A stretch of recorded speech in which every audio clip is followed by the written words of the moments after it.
You are getting very sleepy. You are going to destroy that like button and subscribe.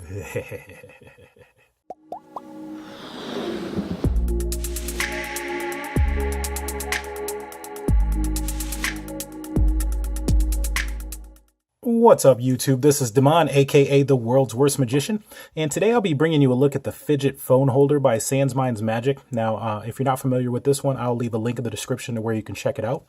But what it is a small attachment to the back of your phone that allows you to turn your phone into a fidget spinner. So I apologize, I didn't get to shoot this right out of the box because I know that in the instructions they said you have to apply heat to remove it, but I didn't realize it was going to be so tough to take this off. So this is what it looks like. Let me get in close here so that you can see. And essentially, once it attaches to the back of the phone, you want to try to find the center of your phone, and then this part lifts up so that you can use it as a stand or as a ring holder. Now, I have pretty large fingers, and this thing fits all of my fingers just fine. As far as usability, there's two different ways, right? So you either want to put your finger in through the backside, or you spin it and put your finger in this way. So you just want to figure out which one is more comfortable for you. You can spin it pretty freely, pretty easily. Right now it's on my middle finger. I've also done it on my pointer finger. Any other finger doesn't really feel right. Just under the first knuckle, and for me that feels pretty comfortable. I can sit it there and it's good. Really, from a magical standpoint, there's not too much to say here. As far as the skill level here, it's just a beginner. But let's start with the negatives, as always, right? That is a picture of a baby kangaroo that I took while I was in Tokyo. Anyway, the negatives for me is that, one, the adhesive is too strong. So it was, when I tried to take it off the back of my phone, I actually broke it. And then I had to stick it back on there myself. I have this here as an example. So this is called, I believe it's called a pop socket, but basically you can pop it up, you can hold it, it helps you hold your cell phone. This comes off pretty easily, and you can replace it wherever you want it, wherever you need it. You'll notice that on my case, I actually have it pretty low because my phone is rather large. This is a Zenfone 3 Ultra. This has a 6.8-inch screen, so this is almost a tablet. So I keep it low so that way I can tilt it in and then kind of watch movies. Well, the downfall of this is that it has to be centered on your phone. So you can't really do that. The other part is there's some wobble. So if I shake this pretty hard, you can see that my hand is moving side to side, and I'm not doing that. It's because of the imbalance of the device. So, you know, somebody watching may say, oh, well, you don't have it in the center of your phone. Well, I pretty much do. The problem is that, like, when you show it from underneath, I don't know if the camera's going to be able to catch it, but when you spin it, you can actually see, like, wobble from the device itself. And I want to say it's just because my phone is huge. So I'm hoping that if you have a regular size phone, like most people do, you won't have this problem. But I just wanted to point it out that there may be an imbalance there. As far as using the stand, one of the problems is that this thing spins. You see that? So when you set it and you say, okay, this is where I want it, as soon as you let it go, it's going to go down. So you're actually going to have to hold it.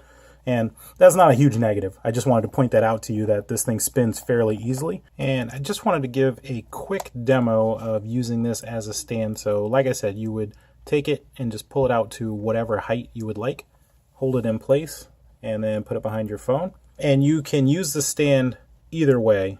When I say either way, you could use it with this part down, which will make it kind of lay a little bit flatter, or you can have it up so they can hold it up. Something that I came up with is a small presentation that's kind of like something they do. They show, basically they mess up their hair, but my presentation was going to be, you have the spectator select a card, and then you say, you know what, I was dreaming about this moment, so I already had a picture of your card, and then you show them that it's their card, and then you say, oh, you know what, sometimes you just got to spin the phone just to make it clearer. And if their selection was the Queen of Hearts, then you could stop it, and now it's turned into the Queen of Hearts. So it's a very easy thing to do. I just took two pictures. So basically I had a blank back card, or sorry, actually a fully blank card, right? And I just wrote your card. And I put a little red in the middle because when the picture changes, all of a sudden they're going to see that red there. So I wanted that to be kind of a visual piece. But basically when you go to spin it, all I'm doing is pushing off the picture, right? So when you go to spin, you push it, and then when it stops, it's their card. So to me, you can have a lot of fun applications like that. If you're doing mentalism, you could throw in the wheel and then, do something with that piece. From a magical perspective, it's very limited. So to me, as far as being a trash or a treasure, for magic, I'm almost leaning towards trash, to be honest. It's just something fun, but doing this thing here is highly addictive to me. So I've been doing this basically since I got this thing. I stuck it on, I had to go to the post office, I was standing in line just doing this. So there were a lot of people staring at my phone, trying to figure out how I was doing it. I think if you're into fidget spinners, I own 3 different kinds of spinners right now and one of the fidget cubes. So to me, I like this because it kind of put them all in one package. It does spin pretty freely. I haven't had any issues with that. I also wanted to throw out a tip that most phones are set to auto rotate. I'm not sure what your setting is, but mine has like portrait, and then if I click on it, it goes to auto rotate. To make this work better, you want to turn that off. When we go to spin the picture, it'll actually start moving. So you see how it gets smaller, and then if we're the right way, then it'll go like that. But if we go to portrait, then it'll keep on spinning. Just remember to turn that back off when you want to use the phone, but I just want to point that out.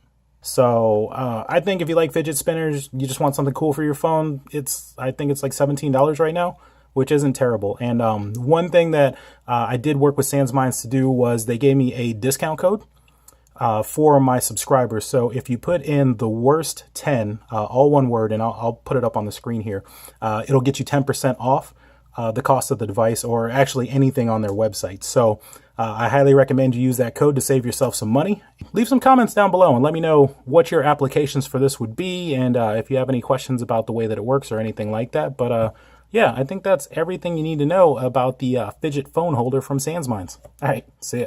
Well, I hope you liked that review. And if you have any questions, magic tricks, or decks that you want to see reviewed, go ahead and leave a comment down below, and I will get back to you as soon as possible. As always, I would greatly appreciate it if you would click that like button and subscribe for any future reviews. All right,